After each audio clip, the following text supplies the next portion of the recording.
is the simple truth. Today is December the 17th, 2007. My name is Bob Dacy, and it's going to be our last show of 2007 because of the holidays coming up, so we'll be taking it back up in January. So anyway, we got a lot to talk about today, and where did I go? There we go. We got a lot to talk about today, but before we do the bulk of the show, I want to talk about a toll road update. I want to show you this from the NASCO website right here. Inland Ports Across North America, Inland Port Across North America Conference. There's your NASCO, North American Super Corridor Coalition. They're having a conference here, and this is interesting because it's in Laredo, and it's going to be next year. And of course, this is evidence of the fact that our non-existent NAFTA superhighway that they keep denying keeps having conferences on how to do it. And here's another one right here. This is another conference in Mexico, Guanajuato, Mexico, right here.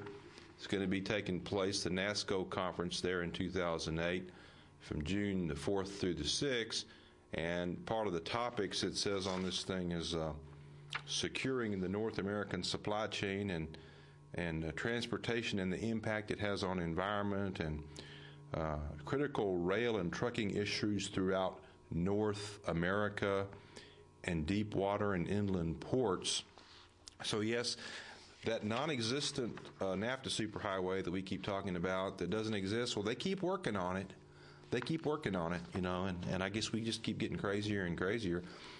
Let's take it down to a local level. You remember a few months ago how the Campo board here in Austin went against all of their constituents and voted to toll all those roads around here that we'd already paid for? Remember that? They're going to put new stuff on top of old dirt, and everybody was mad at them, and they did it anyway. Remember that?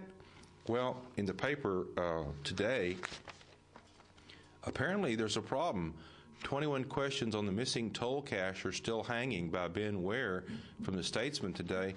Apparently, less than 2 months later, the Texas Department of Transportation has decided to cut off spending on new construction starting in February, a move that could threaten those Austin toll projects. And, the toll road vote was based on a commitment from TxDOT for all those hundreds of millions of dollars, remember? Well, apparently, the money has gone or something already. So, and all the politicos who voted for it are all upset because they stuck their necks on the line based on TxDOT's promises that they were going to get the money if we toll the roads. According to this article, we may not get it after all, and Kirk Watson is really upset. Gee, TxDOT lying? No, never happened. And speaking of that topic again, this is a magazine that comes out. It's called Community Impact. It's kind of a pro-business promoting thing, in Austin. It's a real nice paper called Community Impact. Well, there was a little blurb about it right here about our friend Mike Crucy. This guy, right? Where is he? There he is. Hi, Mike. This is the snake that put the House Bill 3588 through the legislature back in 2003 to do the Trans-Texas Corridor when nobody was looking. That's him right there. How about that? Well, he's retiring. He's not going to run for office because he was the only person who voted against the toll road moratorium in the legislature a few months ago. The only person. So he's kind of, not very popular anymore. But they interviewed him for this little fluffy magazine. Career Highlights helped create the framework for the Trans-Texas Corridor cross-state tollways in 2003, sponsored legislation that gave new powers and money to local toll agencies and allowed existing highways to have toll roads added in 2003. What a guy. They asked him a question, what do you hope your legacy is in the legislature? His answer is, I try to engage people in a fair and constructive manner. Oh, please. All the legislators said they lied to him about what was in House Bill 3588. Yeah, real fair and constructive, Crucy. And then this tidbit, they asked him what he likes to read. I told you this is kind of a fluffy magazine. He said he was reading about the building of the Transcontinental Railroad back in the 1800s, and he says, the thing was built during the Civil War when we had no money. That's amazing. They built it in the 1860s. So that's how I got the idea of building the Trans-Texas Corridor and how to finance it. So Mike Carusi thinks that he thought up the Trans-Texas corridor, and I suppose the NAFTA superhighway going all the way up to Canada and down to Mexico. He's the one taking credit for it. I thought Rick Perry was the one that thought it up. How about neither one of them thought it up? And watch for Carusi's 30 pieces of silver to be paid to him now that he's leaving the legislature. I'll bet you a dime to donut he gets him a big old fat consulting job with some highway firm. What do you bet?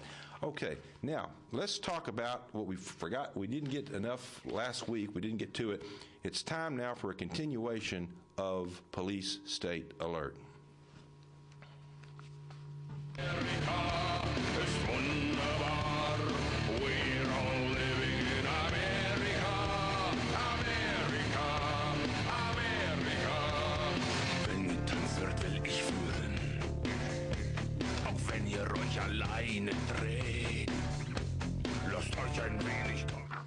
Okay, Police State Alert time on The Simple Truth.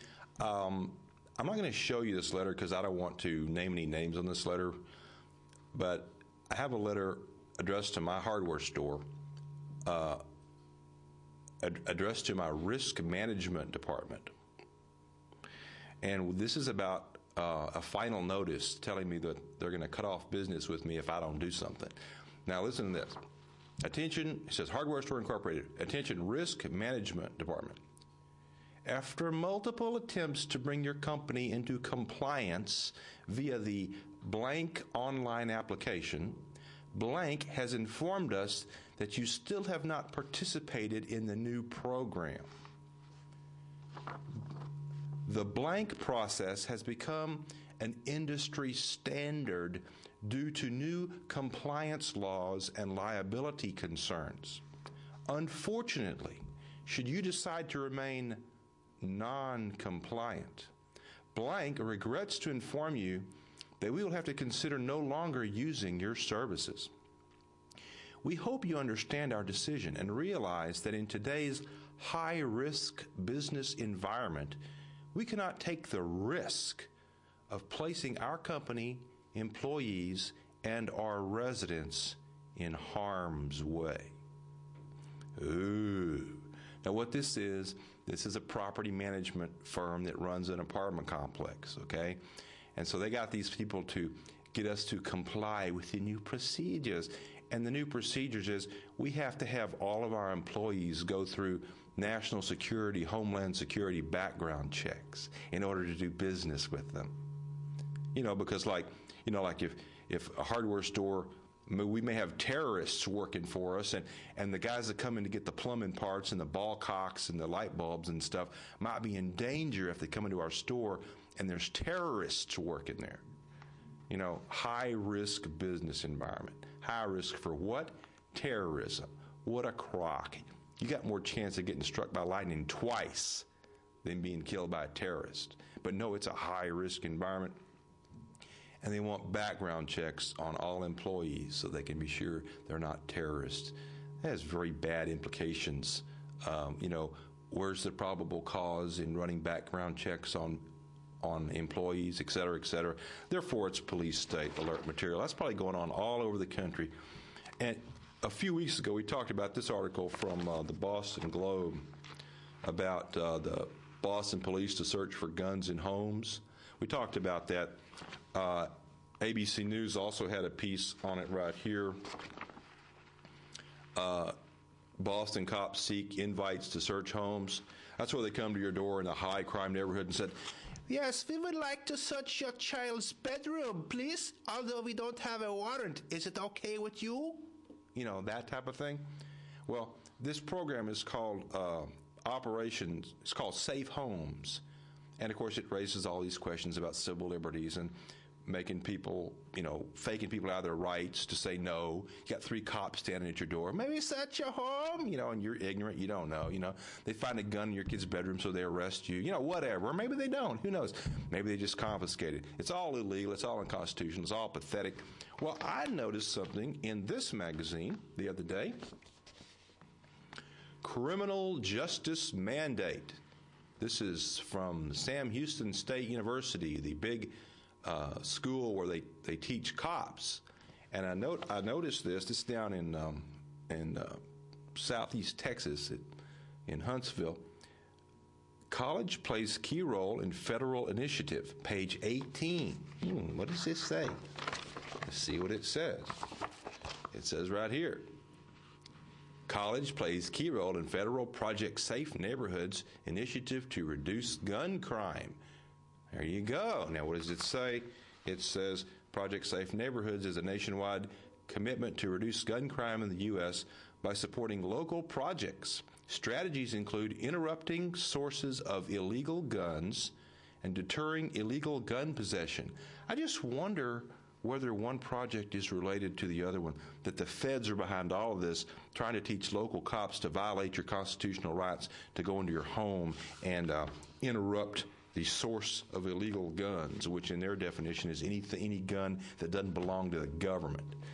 Okay, anyway, interesting little deal there.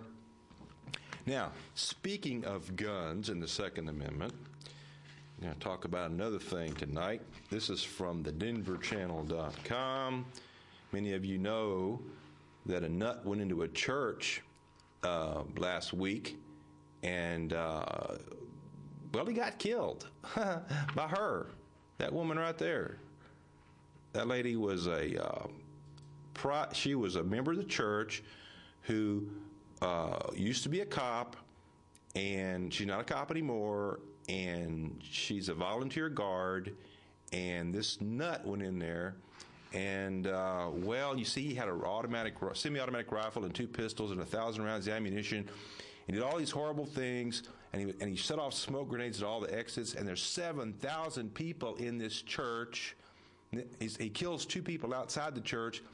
He goes in there with the intent of murdering everybody he can possibly murder, but the problem is this woman, Jean Assam, gunned him down. And I'm sure the anti-gunners are going, darn, the civilian with a gun stopped a mass murder. Oh, no. I'll guarantee you they're thinking that because they're nuts. Here's a quote from her. I saw him coming through the doors and took cover. I came out of cover and identified myself and engaged him and took him down, end quote. God was with me, she said. I didn't think for a minute to run away. And again, this guy was carrying all this stuff, all this firepower, everything like that. And again, she was not a hired security guard. She was a volunteer who was a member of the church. 7,000 people on the campus when the shooting took place. And the church people say that she saved the lives of 50 to 100 people, maybe more. Why? Because she was armed. An armed civilian. An armed civilian. Now, the Brady campaign, the anti-gunner freaks, you know, that think that if you take the guns away from the civilians and only the military and the police have guns, everything will be wonderful.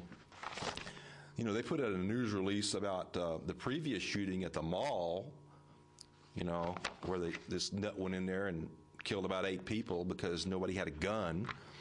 But their blurb on the this particular shooting is they didn't even talk about it. They put out a little news release about the shooting in the church, and there's not a word about this woman gunning down this freak. Not a word. I wonder why. Then there's an article in the paper yesterday. I couldn't believe this was the American Statesman, by Kevin O'Brien from the Cleveland Plain Dealer. Right here, the wisdom of bearing arms. It's about these 2 instances, and I just want to read this thing to you. The whole thing, it's really, really good, so bear with me. When the U.S. Supreme Court gets around to deciding what the Second Amendment means to Justice Anthony Kennedy, who we are constantly reminded is the guy that really matters, I hope it won't forget what happened in Colorado Springs. What started out as a perfect example of the dangers of allowing Americans to keep and bear arms, the fatal shooting of 2 teenage girls and the wounding of their father in a church parking lot, ended instead as a nearly perfect example of the wisdom of allowing Americans to keep and bear arms. It's only nearly perfect because the resolution involved a church security guard who had once been a police officer, not just some member of the congregation who happened to be armed that afternoon. That small imperfection, unfortunately, gives an argument for the people whose irrational fear of guns overpowers their rational fear of criminals. This was a former cop, they'll say. Cops undergo extensive firearms training, etc., etc., etc. Fine. But just for the record, if I ever need someone to save my life by firing a gun, I'll take the gun enthusiast who's at the range twice a week over a well-trained cop who happens to be an indifferent marksman. I've got a perfect example of something else, though. It's what happens in a place full of innocent, unsuspecting people where no one is armed except the guy who decides to go on a rampage. The one that recently played out in a shopping mall in Omaha. No law-abiding person had a gun to stop the homicidal maniac who used his stepfather's semi-automatic rifle to blow away the mall's no guns allowed policy, then killed 8 people. Before he started shooting, his odd behavior had drawn the attention of the mall's unarmed security guards. Unarmed security guards. But since they had nothing to draw, they weren't a factor. In the end, the shooter killed himself. I'm not naming him to do my small part to frustrate one of his intentions. Now I'll be famous. A note he left, he said in part, he's not famous, he's just dead and unlamented. 4 days later, and 600 miles away, another guy with a criminal intent walked into the foyer of the New Life Church in Colorado Springs with 3 guns, more than 1,000 rounds of ammunition, and 7,000 human targets from whom to choose. He already had killed Stephanie and Rachel Works in the parking lot and had killed Tiffany Johnson, 26, and Philip Kraus, 24, at a Christian youth center hours earlier. He put smoke canisters at all the church entrances but the one he wanted to use to add to the panic and discourage potential victims from escaping before he was done with them. But there was one thing he apparently hadn't thought through. And in a land that fears guns more than it fears criminals, why would he even consider it? He wasn't expecting armed resistance. I'd be willing to bet that the moment when the church security guard, Jean Assam, pointed her pistol at him, his mind registered exactly the same thought he'd been planting in others' minds that day. Wow, a gun? And in the church, no less. Who'd have thought? Assam, with admirable humility and without a flicker of emotion, told the crux of the story at a meeting with reporters. I saw him coming through the doors. I took cover. I waited for him to get closer. I came out of cover, identified myself, and engaged him and took him down. The reporters applauded, as should we all, including the U.S. Supreme Court. It would be wonderful if the court issued a ruling that said, quote, "Of course law-abiding Americans are allowed to own guns. Come on, ask Mr. Harderwin," end quote. Instead, they'll probably get the court's usual hair, carefully chosen and carefully split. Either way, I hope that when Kennedy sits down to decide which way his vote will swing, he'll consider that when the shooting starts, an armed church is a safer place than a gun-free mall. Woo! Yes, absolutely. Kevin O'Brien, Cleveland Plain dealer. Yeah. Once again, the anti-gunners, they don't get it. They don't get it. I think they're insane. Okay. Now, you know who Wayne Madsen is? Who he is? I'm going to tell you. This is out of Wikipedia.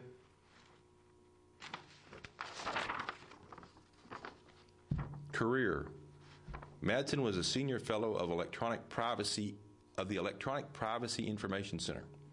He was a communications security analyst with the National Security Agency in the 1980s and an intelligence officer in the U.S. Navy. He has testified on numerous occasions before the U.S. Congress. He edits the Wayne Madsen Report. That's WMR. He's involved with 911 Truth. He is a member of the 911 Truth movement in that he subscribes to the opinion that elements within the Bush administration either let the September 11th attack happen or made them happen on purpose. So that's a little background on Wayne Madsen. I got an email having to do with an article he had written talking about Giuliani and Mukasey, the Attorney General guy, and the links between them. And in the article, it talks about a bunch of stuff that is not relevant to what I want to talk about. Shady stuff. But there was a sentence here in the article that I want to read. And this is referring to Police Commissioner Bernard Kerik. This is New York Police Commissioner, top cop in New York on September 11th, Bernard Kerik. It was Kerik, as New York Police Commissioner, who discovered hijacker Muhammad Atta's virtually undamaged passport from the papers strewn on the streets a few blocks away from the collapsed World Trade Center after the 9/11 attacks.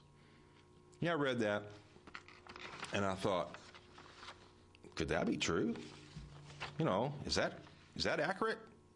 You know, so I looked it up. Here's an article from CNN.com.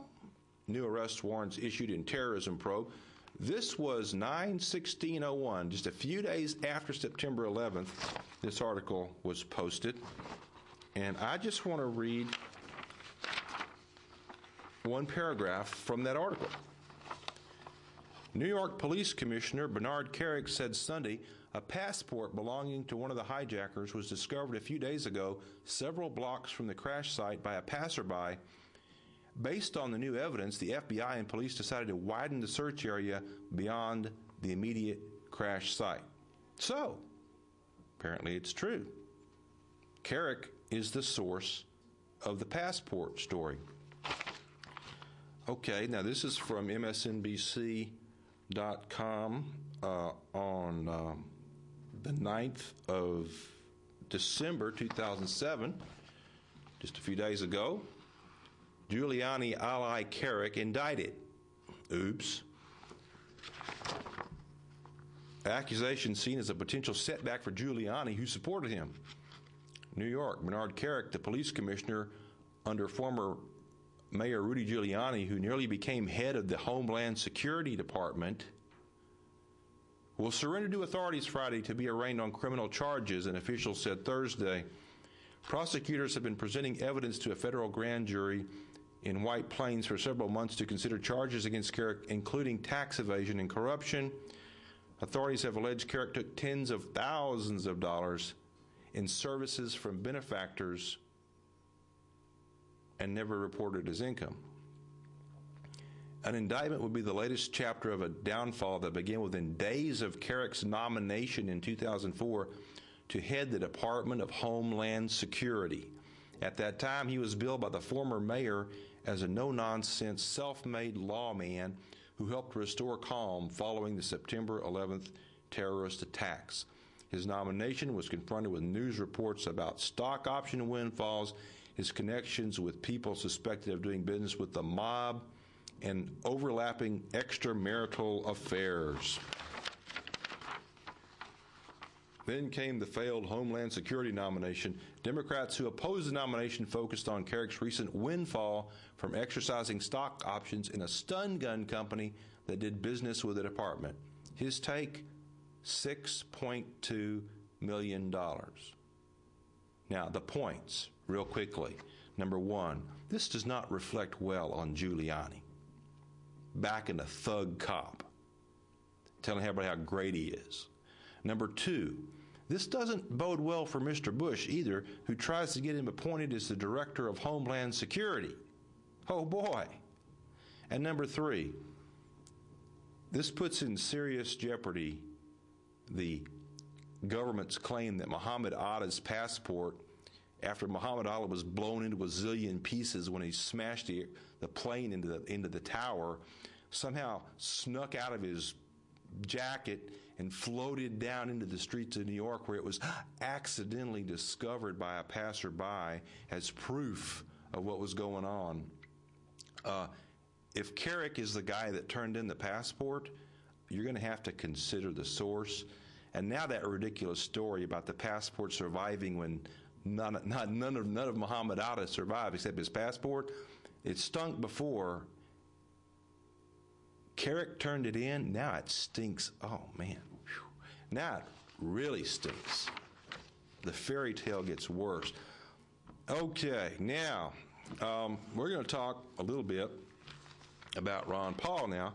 In a little bit, I'm going to take you on a trip to the Ron Paul Tea Party which I attended yesterday downtown at the steps of the state capitol, and also all the way down to the river where they dumped the tea in Lake Lady Bird, which shouldn't be called Lake Lady Bird. It should be called the Lake of Tonkin, actually, because that's not a lake. That's part of a river, and the Gulf of Tonkin incident never happened either. So, and both have something to do with LBJ. So they should have named it the Lake of Tonkin. That is an aside. This is an article from Ellen Goodman in the Boston Globe. A compassionate conservative doesn't have a prayer in 2008. Okay? This was in yesterday's paper. Aren't you beginning to feel just a little sympathy for the Republicans? It's less than a month to the first vote. The Democrats are suffering from an embarrassment of riches. The Republicans are suffering from an embarrassment. The only commitment problems Democrats are having is between appealing suitors. The Republicans, on the other hand, have the wedding dates saved, the room picked, and they're still speed dating. And then she ticks off the candidates. John McCain bashes him. Rudy Giuliani bashes him. Fred Thompson bashes him. Mitt Romney bashes him. Mike Huckabee bashes him. The point of the article is Ron Paul is nowhere to be found in this thing. Mainstream media continues their little deal. Of course, now, the Austin paper, not to be, outdone. Well, they did have an article in the paper on the 16th, right here. In Austin, residents with Paul's offbeat run, unusual candidate, eccentricity. Yeah, let's see what else it says. The donors themselves, idealistic political naifs, anarchists. Paul's is the Keep Austin Weird campaign. You get the drift here of their little flavor of everything. Offbeat. I mean, this is what they do.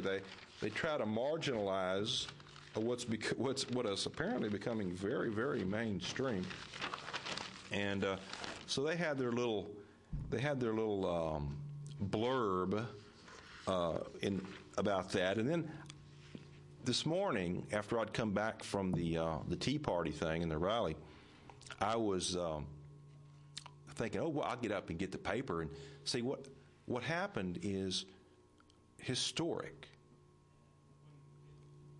Yesterday, Ron Paul raised more money in a day than any candidate for president in the history of the United States. You got that? One day, he raises more money than anybody ever has in the whole history of presidential campaigning. Let that sink in. That's a huge story. The guy they keep trying to ignore, the guy they keep trying to marginalize, the guy they keep this, he actually believes there's a North American Union and an after superhighway in the works. They keep trying to do this. It's not working. This grassroots movement is just swelling up all over the country, just huge. And they marginalize them. So I was thinking, boy, there's got to be an article in the paper about this. There's got to be a report. I mean, there was tons of people down there. Big, huge crowd. Biggest crowd of any that I have attended. I've been to a lot of rallies down there over the years, mostly having to do with, Second Amendment and other such things, And this crowd was diverse.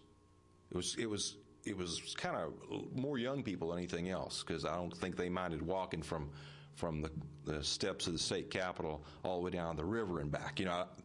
It was a lot of young people, but also the donations that Ron Paul got yesterday, about roughly half of them were from brand new people who had never donated. This thing is exploding all over the country. It's awesome. It's powerful. But it wasn't in the main section of the paper, not in the big section. It wasn't even there. I found it on page 2 of Metro State, and here's the Statesman's. They got a picture of the dumping of the issues that Ron Paul is against, the things he's against, into the lake. Ron Paul supporters gather for modern Austin Tea Party. That's all they showed. And they have this woman, Jerry Lynn Ward, who ran the thing. Very, very good job she did. And here's the thing about this article. It just frosted me. I mean, the Statesman wouldn't know the truth if it hit him over the head with not 2x4s, but 4x8s. You know, they're a professional news organization. Therefore, they lie with impunity. The only thing I want to read about this is this. About 200 people showed up for the event. Why do they have to be so brazen? Why can't they just at least tell the truth about the numbers? You know, in a minute we're going to play you my account of that here, but why do they have to lie? Why can't they just tell the truth? They don't know how to tell the truth. You know, they're a controlled mainstream media rag, and they want to marginalize. They just have to marginalize. This is a shot from Ron Paul's website the other day. Actually, this is from today. That's how much he's raised as of this afternoon in the third quarter, which is going to best every single Republican candidate out there. You see that? And the article is, go up. Ron Paul raises $6 million in one day. $6 million in one day. Arlington, Virginia Congressman Ron Paul's presidential campaign had a record fundraising day yesterday. In a 24-hour period on December the 16th, the campaign raised $6.026 million, surpassing the one-day record of $5.7 million held by John Kerry. During the day, over 58,000 people contributed to Dr. Paul's campaign, including 24,940 first-time donors. Over 118,000 Americans have donated to the campaign in the fourth quarter. Now, that is historic. That is awesome. It's real. It's all over the country. It's true grassroots. There's nothing phony about it. There's nothing fake about it. It's like happening, you know. And I attended this thing yesterday, and what we're about to play for you is the story from my camera from the Simple Truth. This is a Simple Truth exclusive, and we're actually going to show you what happened at the rally. I want you to watch this film, and I want you to feel and see the enthusiasm, how real it is, and I want you to count the crowd yourself and see how accurate the Statesman is, because these people, they're hopeless. They're absolutely hopeless. But this is a real positive thing to go out on. And like I say, you might want to visit ronpaul2008.com. Check out what's going on, because this is real, people. This is the people of the United States of America, rising up to pick a candidate for president. So we'll see you in early 2008, and go ahead and run the tape, guys. All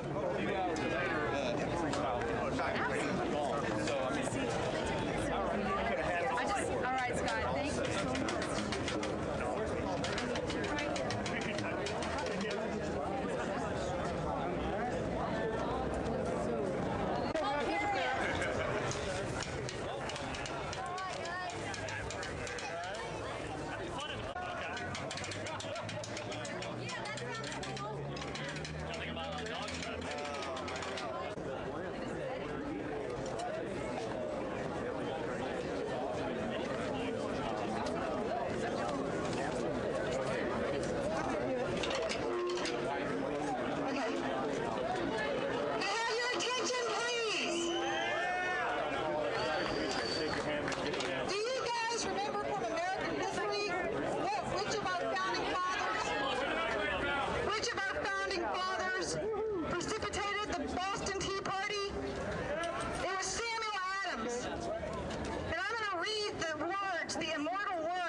about Dacy. A lot of us are old paleo-conservative Ron Paul supporters, and it just fills our heart with joy to see all the people turning on to Ron Paul and seeing in Ron Paul something from themselves. You know, everyone comes to Ron Paul for a different message. You know, he's the highest rated congressman by Normal. He's the highest rated congressman by CNET on internet freedom issues. You know, we're a silent majority, but we're not going to be silent any longer. They can keep...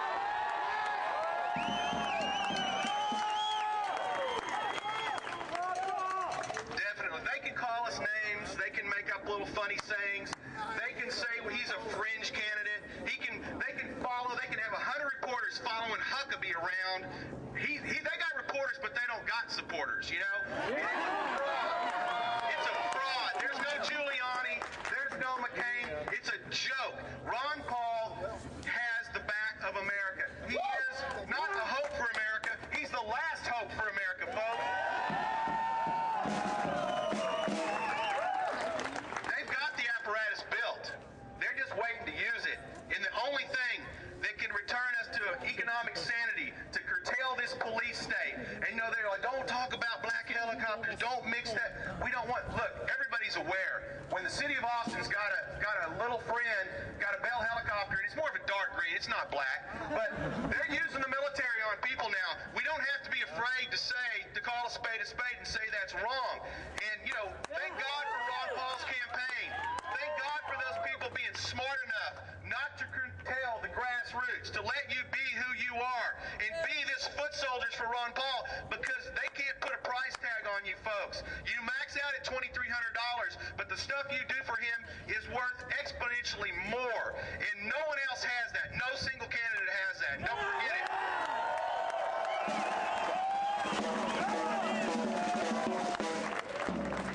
Now what we have to do, and they're doing it here, you guys get a hold of Zimmerman.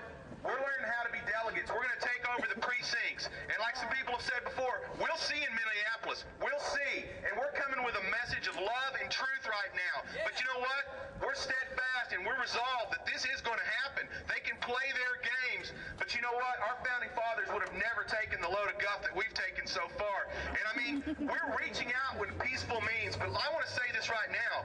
When push comes to shove, we will shove back.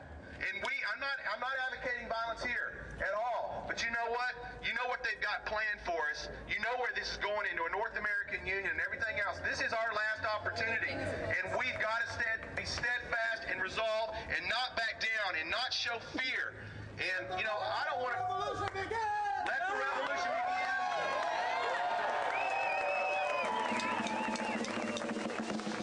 I'm not a liberal. I'm a paleo-conservative. Dr. Paul told me I was a paleo-conservative some number of years ago, and I'm just, it's unbelievable to see the people from different walks of life coming together in this common message of freedom. And when you break it down, folks, when you break it down, there's not that much difference to us. All of us want to have a life of liberty and freedom and prosperity. Yeah. We don't want intervention by the federal authorities and the globalist authorities and whatever higher power. Keep it local, keep it simple, and you know what? We're going to win this thing. There's no doubt about it. So I'm going to let's go down there and pull this stuff in the damn lane.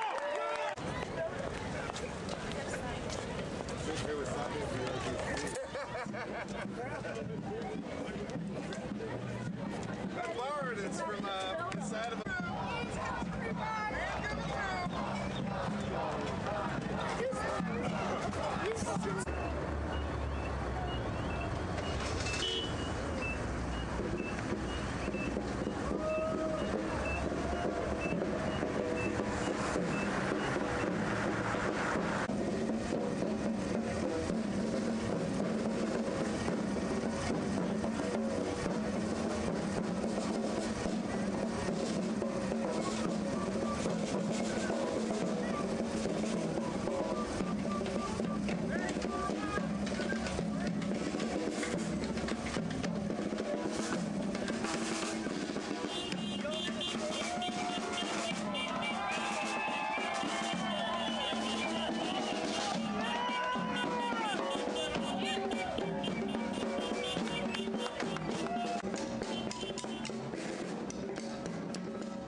the future generations, they will look back to us and they will say, what is the old paradigms, the old races, when people begin to mix beauty and intelligence and life and light, all radiate forward